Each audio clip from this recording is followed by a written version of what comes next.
When I reach the car, Mama leans over and swings open the passenger door. I slide in and settle down on the roomy, hot as a radiator vinyl seat.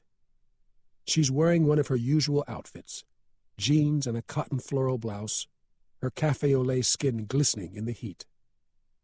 I'd watched her set her hair in rollers the night before, and now it's brushed forward in a push-do. Mama isn't flashy. She doesn't have to be. She never wears much makeup because she's a natural beauty. I always thought my 4 aunts were jealous because Mama's the sister that God gave knock-your-socks-off looks. She's the one turning heads. "Ready to go? Did you pee, Junior?" she asks, flashing another smile. "Yes, ma'am," I say. I hadn't, but didn't want to take time before hitting the road. Mama doesn't waste another minute either. She turns the ignition key, guns the gas pedal, and we're off. We head out to I-10, then onto I-55, leaving New Orleans behind us.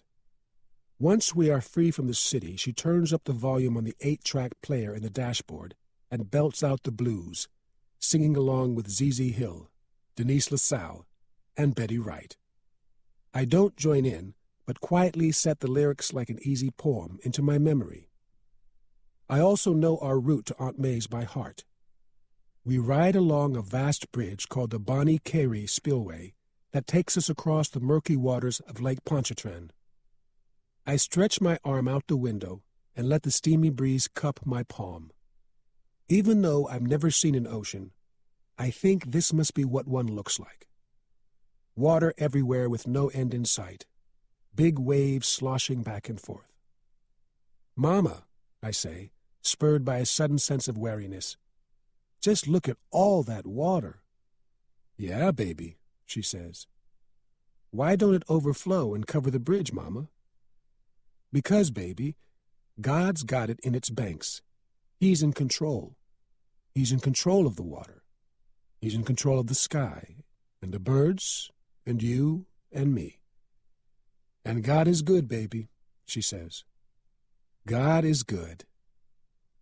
Mama's words settle deep in my heart. God's got it in its banks. He's in control.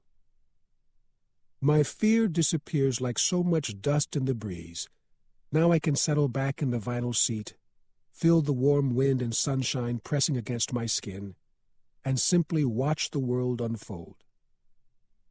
Surrendering doesn't mean giving up or not caring. It means trusting and allowing things to be tended to by God. When have you done this in your life? What happened? When you don't surrender, what keeps you from letting go of control and trusting that God has you covered? Consider Proverbs, chapter 3, verses 5-6, English Standard Version. "Trust in the Lord with all your heart, and do not lean on your own understanding. In all your ways acknowledge him, and he will make straight your paths." Chapter 2. Talking to Jesus. To help make time fly, I count the trees as we speed by on our way to Aunt May's. When they're rushing faster and faster, I can no longer keep up. I know we're getting close. The Amite City sign is our exit, and once we turn off the interstate, we enter a whole new world, one with no concrete sidewalks, no buildings higher than one single story, only 1 or 2 red lights, and miles of open land. There's a Kentucky Fried Chicken, and that's where we stop for a quick bathroom break and, of course, a meal of chicken, biscuits, mashed potatoes, and creamy gravy. Our stomachs full, we hit the road again. The sun is lower in the sky, but dusk has yet to cast its fading shadows. About 10 miles later, the Cadillac glides over a steep hill, and for miles and miles there are only red dirt roads and fields planted with cotton, sugarcane, soybeans, wheat, corn, sweet potatoes, and acres of strawberries. 2 more turns, and at last, at the end of a rock-pocked road, I see Aunt May's place. It was obvious to me, even as a child, that her house had been through tough times.